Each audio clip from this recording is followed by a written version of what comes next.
We are honored to welcome you to our esteemed medical professional panel event, a gathering that brings together some of the brightest minds and compassionate hearts in the field of healthcare. This event serves as a platform for an enriching exchange of ideas, knowledge sharing, and thoughtful discussions on mental health.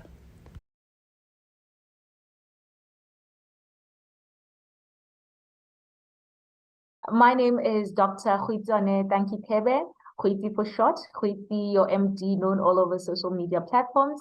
And I am a medical doctor based in Botswana, trained in Cuba.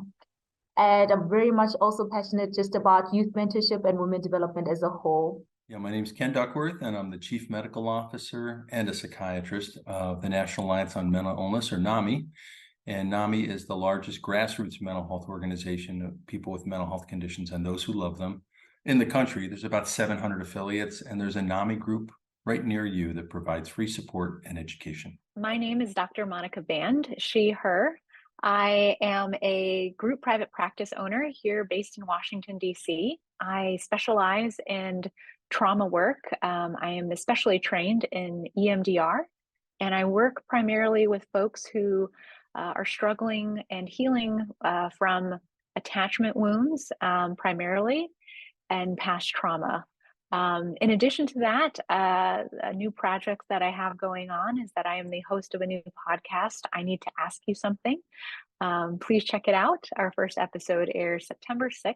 You can find it wherever you get your podcasts. Yeah, my name is Omar Reda. I am a psychiatrist by training and a humanitarian by heart. So I would say it has been my pleasure to go to different refugee camps and try to work with individuals, families, and communities that have been traumatized, but not only trauma of the refugee experience. I have been trying to break the cycle of transgenerational trauma and also working on the trauma of the caregivers. What were your life goals prior to being involved in the medical field, and what are your life goals now? I was a kid interested in storytelling and history, and I became a psychiatrist to help my dad, who had pretty severe bipolar disorder and was a very loving person. And we didn't talk about it, so I got interested in understanding this world. So I went to medical school and became a psychiatrist, essentially to understand what was happening to him and also to help him. So it's no surprise that a guy who liked storytelling and history wrote a book where I interviewed real people who use their names and share their stories. This is NAMI's first book, called You Are Not Alone.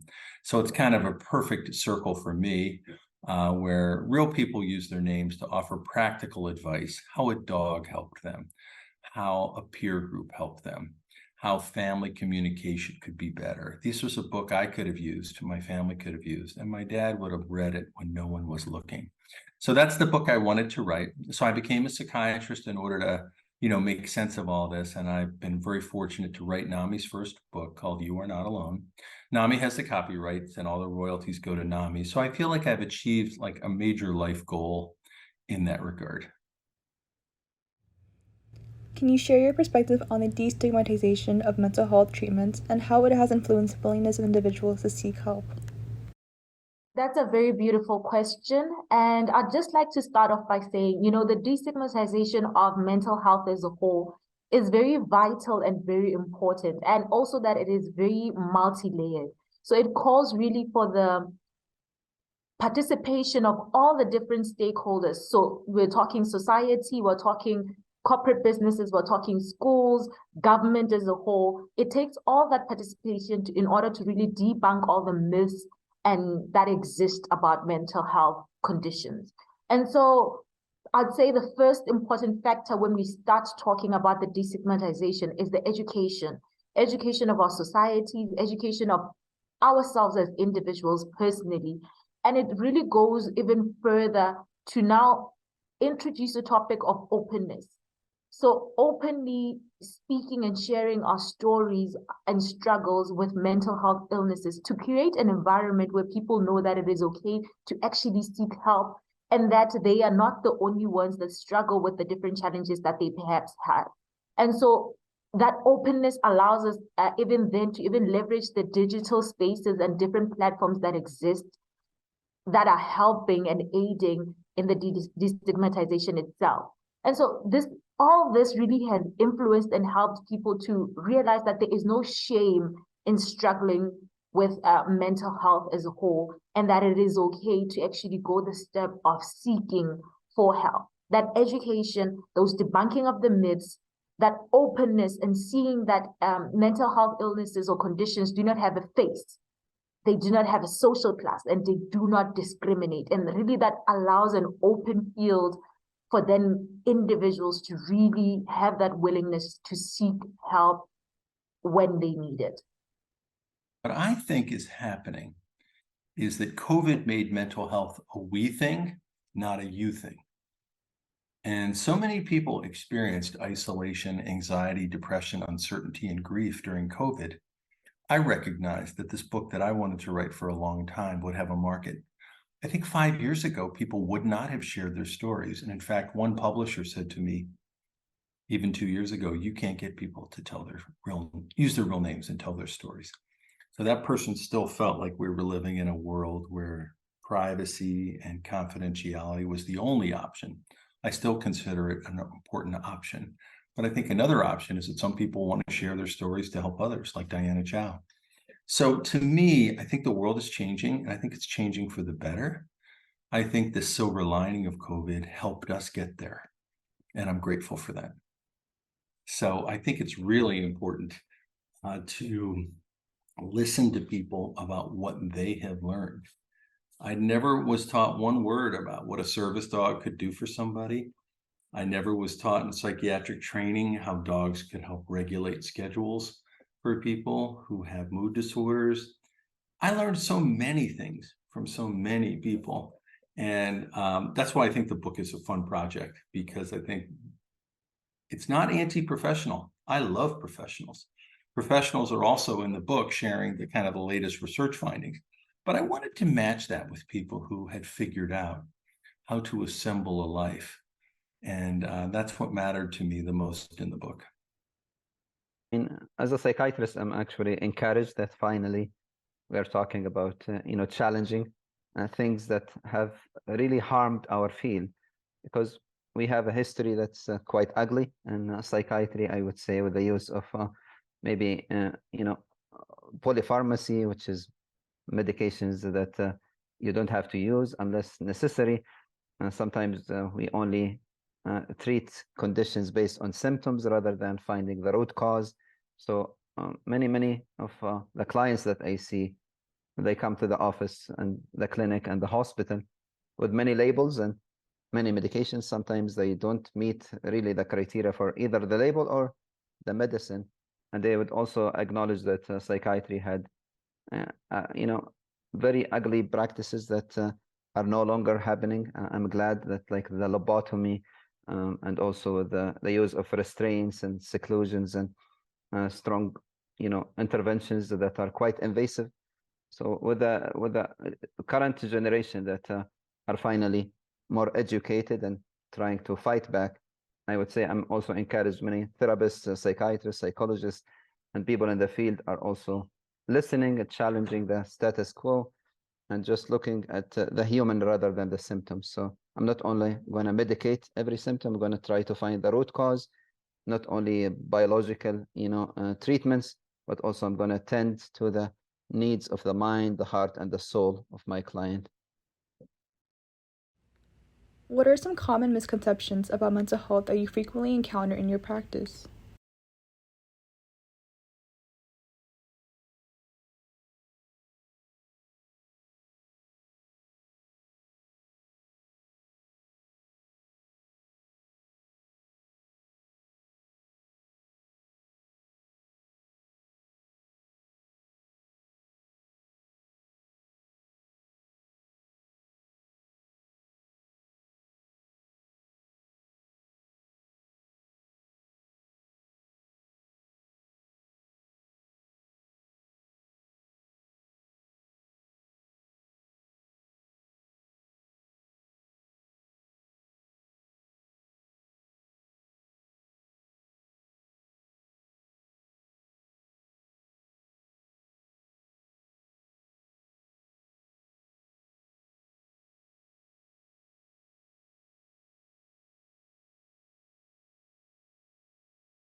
So there are a few of them. The first is that the practice of therapy in itself is advice giving.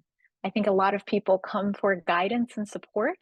However, there's a difference in what we would consider advice or specific, here's what you need to do in order to get better, versus a reflective process and search for what it is that is most authentic for you. So I typically will remind people that therapy is not talking to your friend or family. It is a objective, evidence-based scientific endeavor that we use interventions for based on a treatment plan and diagnoses. And it's more involved than simply sharing what we personally think one could do. So it sounds common sense, but it really isn't. I think a lot of people are hoping and searching for just being told what to do, but I think that would ultimately defeat the purpose in empowering and encouraging autonomy and finding what is best for you. The second one that I think is interesting also has to do with the therapy process, which is that by going to therapy, that will fix everything. Unfortunately, how our healthcare system is currently set up and how a lot of people imagine the act of going to therapy to be, we think that it's going to be an immediate fix to our problems. Again, this is one of those common sense things of knowing intellectually it is a process. However, people may not realize how long it could take to see substantial change in a world of reaction and symptom management, and even like highlight reels of seeing people's successes. I think we ultimately think if we make a big change in our lives, big results will follow. When in fact, we're not looking for that one-off change in our lives. We're looking for sustainable and impactful change in therapy, which means it can and does often take more time than one thinks it does. And it also is not the ultimate fix. The last thing I'll say about that point is that therapy is only the beginning of a process in which one has to then do what I think is the harder step, which is to take all that insight and awareness and then apply it into our real world and our real life. That may or may not be ready for our change. So definitely having some type of goal or framework in mind of what you want to work on can be really helpful. The last one, or the third one that I will mention, is that immediately when, I think we're getting better at this, quite honestly, as a society. However, it still exists in certain communities where if one shares or discloses that they're going to therapy, people may automatically assume there's something severely wrong, that they have to be, I don't like to use the C word, but like crazy in order to be going to therapy. When in reality, most folks, I think, again, I say maybe we're seeing a shift in society, especially after the pandemic lockdown was lifted, but you see a lot of more people prioritizing and focusing on their mental health. You see it as part of an everyday kind of conversation. Well-being is becoming, again, a priority, let's say, for the U.S. Surgeon General and our nation. And we're looking at maybe more preventative measures where people can go and it's just like mental fitness, and you're just going to see your therapist because you're checking in on being preventative rather than being reactionary, as I said. Yeah.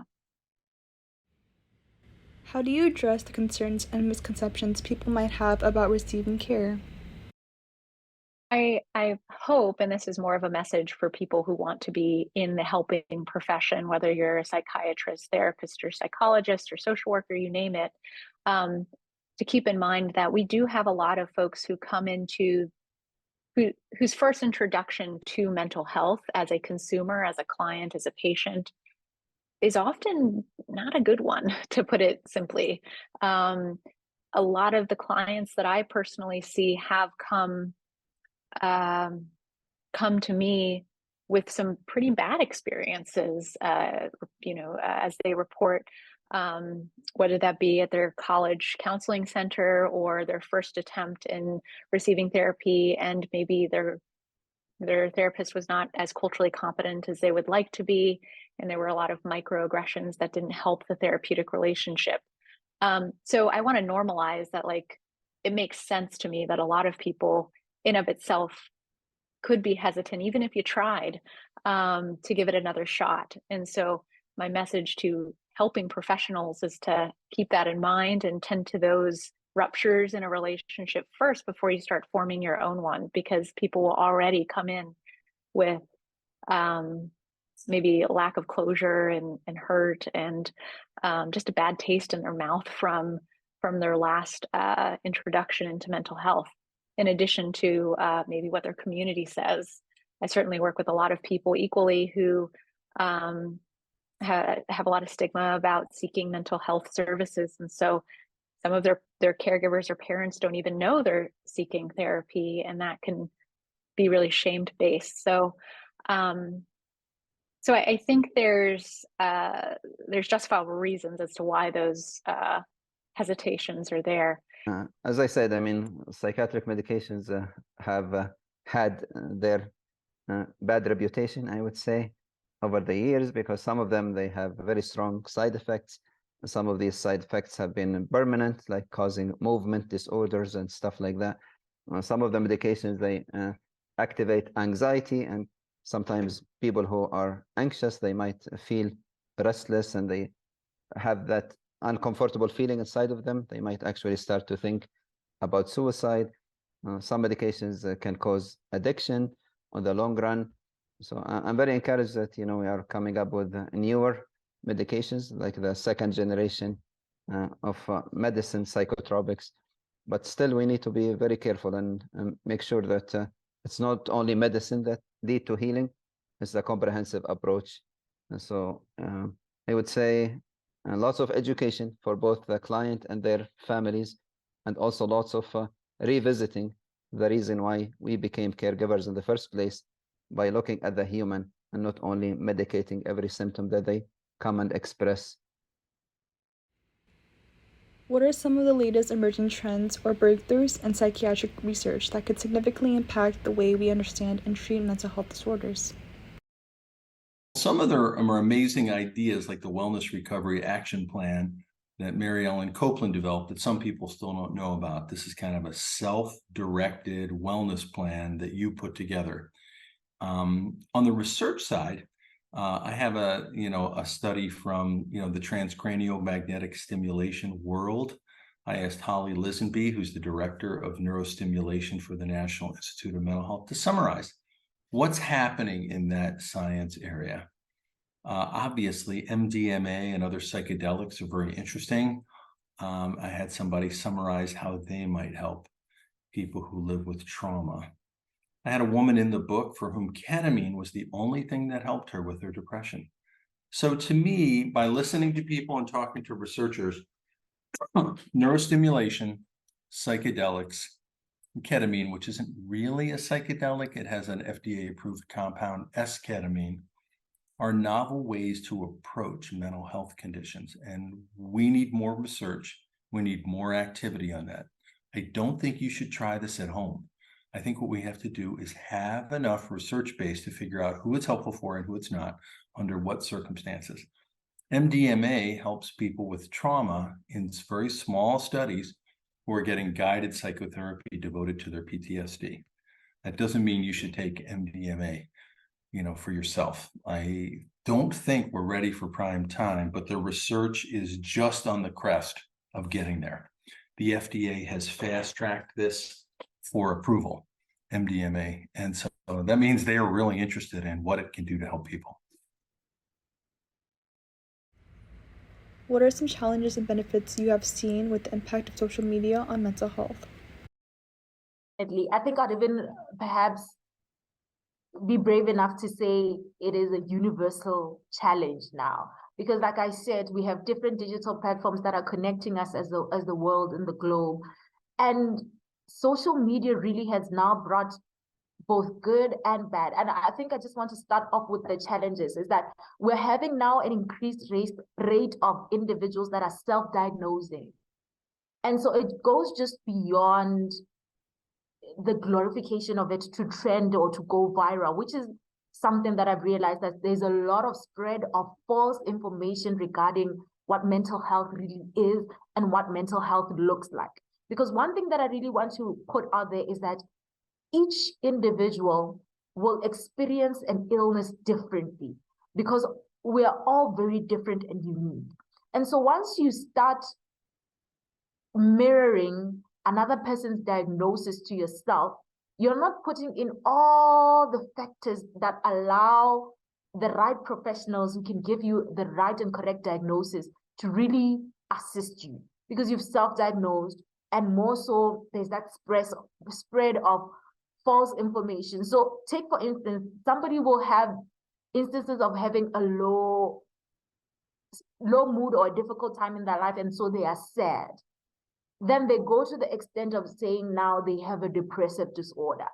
Until you've really seen a professional who explores everything, the biology aspect of it, because there are really also chemical processes that go on in the brain. It's very intricate. It's not as simplified as it seems on social media. And so the increase of self-diagnosis, and then now the double-edged sword of not getting the right treatment that is tailored to you as an individual because of that.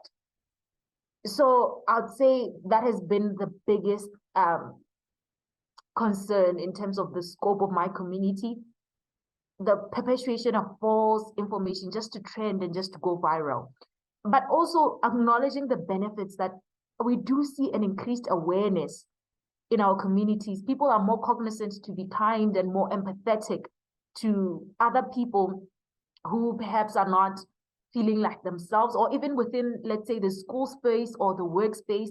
We find that there are policies that are being developed to give employees a more conducive environment to work, understanding how important mental health is. And so you find that there's a lot of information, healthy and correct information, that is being spread nonetheless, and it's increasing awareness, it's increasing empathy. And then another thing is that I'd say probably my most important point that I'm really happy about when it comes to social media is that it has allowed us to identify the gap that is there in terms of the equitable distribution of resources of mental health within our community. Because more and more people now are acknowledging that, okay, I might have read something about the different disorders which are so vast that exist in terms of mental illnesses. And I suspect that I might fall into one of them. And then they actually do the correct thing of seeking help with qualified professionals. And so we're seeing a rise in individuals that are seeking help, which means now we are seeing when there is a gap in them not being able to access those right resources. We are seeing the gap when, despite the need, the resources are not reaching the people. And it allows us for us to do better. It allows us for us to really lobby and advocate within not only governments or different organizations to make mental health resources available for everyone, regardless of socioeconomic background, regardless of where they are located. And, this is even more evident post the COVID-19 pandemic. We're really seeing that increase of individuals who really need and really want those resources. What are some key considerations when transitioning young adults with mental health conditions from pediatric care to adult care? Usually two different systems. And in most states, when you turn 18, you're in charge of your own record. So this becomes a big moment. And a couple things I advise people, if your child is going off to college, get them to sign a release so that you can participate in their care. Like, this is through the federal legislation called FERPA. You can, just give a release. And when you're dealing with a mental health condition, you want your parents involved. The school may not assume that's true because you're 18. So that's something really at orientation you can do. The two systems are often different, and that can be a rough transition for people.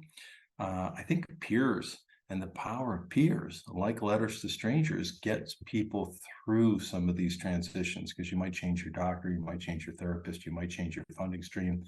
Your parents may feel they're on the outside now that you're turning 18. So I encourage people, to be as open as they can be with their parents, because the parents were running your care until you turned 18. And to avoid the risk that they're going to feel left out and more helpless. I encourage people to share their information as they deem appropriate. Obviously, every story is different, but most families really want to be helpful, and they find that very stressful when the child who has a mental health condition turns 18 and becomes in charge of their own medical decisions. Not all of us are ready to make all the decisions when we're 18 by ourselves. I particularly love this question so much because first and foremost, when it comes to that transition, it's not an easy transition because that young adult or that young individual is already transitioning in terms of just biology and socially the context that they've been existing. So you find that these are young individuals that perhaps are transitioning into universities or college and transitioning into the workspace as a whole. And so part of that allowing or creating a conducive environment for the good transition is to create effective patient education. So you find that with our pediatric patients, there's always a guardian or a parent that is there accompanying them throughout the care that they are receiving. But now they are transitioning into adult care, which means that there really should be that autonomy and understanding of that illness as an individual. And so how they interact with that condition may change. And that is not to say that we shouldn't encourage family support, because that's another element that comes into play. One of the key considerations is that we need to notify the family that, yes, this individual is transitioning into adult services, which then usually will be them facing the condition head on, but they still need that family support and they still need the support, especially when trying to navigate those romantic relationships. Another thing also is to really explain how, I'd like to make this one, especially in the context of my community, how adult services look differently and may perhaps be considered not to be so friendly. They're not so friendly in terms of making sure that the patient goes that extra mile of being comfortable, as opposed to when we're dealing with pediatric patients. And that's something that we're really trying to change, because care should be standardized, care should be good regardless. But you find that when they transition from the pediatric services, which have that extra tenderness, that extra care and friendliness, I just want to use that word friendliness for lack of a better word, but when they transition into the adult psychiatric services, it almost seems a little bit more robust, and depends where you also access the services. In my context, in my country, whether it's private, whether it's public health, in the public sector, just because of also limited resources, And so that brings everything into play, that you need to sensitize our young adults that the services may look different, and you might get that bit of a shock to think it's not as accommodating, it's not as friendly, just because it's a little bit more rigid in its approach, depending where you receive the services as well. So just those really key considerations when it comes to it. Patient education, encouraging that continued family support regardless, and sensitizing how the services may look as an adult as compared to a pediatric patient. Yeah, I think those are fantastic. And I think communication is really important, because when I talk to families, they have felt left out of the equation, right? And person turns 18, the system, the college, the whatever, assumes that they're only person ever involved in their decision-making. The 18-year-old, 19-year-old can involve the family if they so choose. And they should do so proactively before there's a crisis, when a college health service will have to decide, do we involve family members or not? So to me, communication would be the only one I would add to that. So after I worked with children and young adults that I had described with you just a moment ago, I actually did shift my I guess I would say sort of career treatment setting, and I ended up working with adults with severe mental health diagnoses. And what I mean by that, for those who don't know, that's severe schizophrenia or bipolar disorder, addictions, and what we call a sort of comorbidity, right? Diagnoses, both physical and multiple mental health diagnoses. So I did end up working, I saw both sides, I guess, to the treatment and the lifespan really of like mental health, which was as a young, mental health professional, that was also very eye-opening. So to answer your question, what I can leave you with in sort of key considerations for young adults when transitioning from pediatric care to adult care. The first is anyone who is caregiving or sort of the point of contact for that young person. This is sort of my broad stroking advice for them. I would be most focused on, or I'm emphasizing, continuity of care in the form of having documentation and a paper trail that it is your right as a consumer of these services to request your medical records and to have copies of them in order not just to refer to or not just for insurance purposes, but really to better understand what has been done and worked well and what hasn't. And it's also a great way to stay informed when, unfortunately, I think us medical and mental health professionals can use a lot of like clinical privileged jargon that can be inaccessible to folks who don't know. Just a personal anecdote, having worked with a lot of young adults now, so 18 and older, who were coming from first seeing mental health professionals when they were younger, a lot of them didn't know their diagnoses, or a lot of them didn't ask for their paperwork, or at the very least just inquire about where that diagnosis came from. So my first piece of advice for that transition is for the caregivers and points of contact. That is also equally my advice for young adults, is to consider to know your rights and to consider that you have the right to have an open dialogue about where your diagnosis is coming from and what kind of clinical assessment or judgments your therapist or medical professional is giving you. And I know that that can be intimidating because there is that power differential, and we can feel like it's not our place, but it 100% is, because it's your process. So I know when I give a diagnosis, or at least consider one with a client, I literally will take out my DSM and we will look at it side by side together and we will talk through it together. Now I know that's not something everyone does, but it's something that you can ask about. So what advice would you give to mental health professionals, caregivers, and communities seeking to provide effective support for individuals with mental health disorders? The first and foremost, I'd like to say, just remember that there is always a human being behind every single mental health illness. It does not define them. It is not the sum total of who they are. It is just a portion of their life and not the whole of it.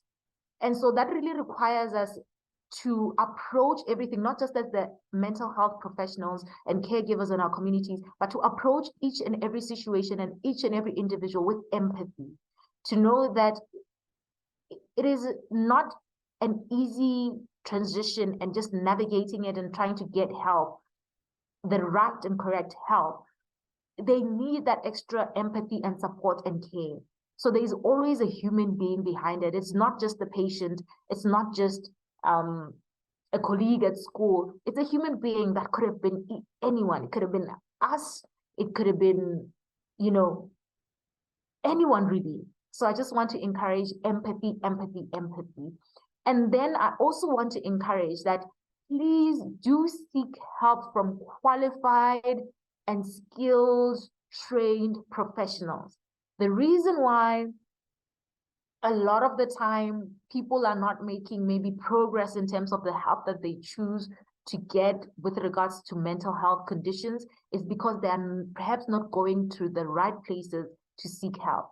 And this is not to eliminate the fact that I do acknowledge holistic treatment that exists that are also just as equally important when navigating mental health illnesses. But it's very important to make sure that whoever you're seeking help from is a qualified and trained individual. And I really want to speak on this. And I know it might be just a little bit controversial, but activism is really, really good. But even as mental health activists, we need to acknowledge how far we know and have that willingness to continuously learn and engage with the skilled and trained professionals. Because if we do not navigate that space well, or are not trained well on it, and do not seek advice and guidance from trained individuals, we run the risk of also perpetuating the wrong information or turning our opinion and experiences into what may seem like fact to other individuals. So I hope that one is coming off well, because I guess it's a bit controversial, but just to be very careful in our activism to still engage people that are trained in it and ask ourselves to go out and learn, have that willingness to seek more information and really learn what is true, what is tried, and what is ongoing in terms of research in the space of mental health and psychiatry. I like that question about the communities. I work with diverse communities, and because of their own cultural and religious practices, they might have a different understanding of mental health and emotional wellness and the concept of mental illness. Some people, they see it as a sign of weak faith. There is lots of taboo and stigma. Many people suffer in silence. So I encourage people to work through rather than fight with their local healing traditions and also their religious practices and rituals. Try to really make lots of allies rather than alienate the community and the community leaders and the faith leaders and so on. I would say that's very important when it comes to the relationship between the practitioners and the community. And also I would, encourage every community to revisit and re-challenge their own cultural and religious beliefs when it comes to mental health and emotional wellness, because many of the things that we believe in need to be unlearned. They are actually misconceptions. They are misinterpretation of the sacred text. I would say God is very loving and forgiving, and he does not condone any kind of suffering. He actually is encouraging us to reach out to every resource within and outside our faith tradition in order to heal. And finally, I would say when it comes to practitioners, I would encourage them also. They do very sacred and important work that's emotionally heavy on their psyche. So making sure self-care is very important, not forgetting our own needs as caregivers while taking care of others. I have one that I would like to leave you all with, which is if you claim that you are a trauma-informed therapist, which I think a lot of folks, or practitioner, let's say, because we're talking about a lot of health-caring professionals here, if you practice and want to practice trauma-informed care, it also means that you must be culturally responsive in your care, right? Understanding that there are unique cultural considerations and intersectional privileges and oppressions that impact one's ability to access services, talk about mental health, have emotional literacy, you name it, is going to be an important framework that you bring to anywhere from your intake all the way to termination, all the way to the process of treatment. From the very first interaction you have with them, asking them how they identify, what values are important to them, what conversations had they had in the past or in their communities or families about mental health. I could go on and on about the varying questions I ask my own clients when I'm trying to co-construct really a dialogue around cultural aspects of their mental health and well-being. But that would be my advice. If we want to be trauma-informed, we also have to be culturally responsive and responsible.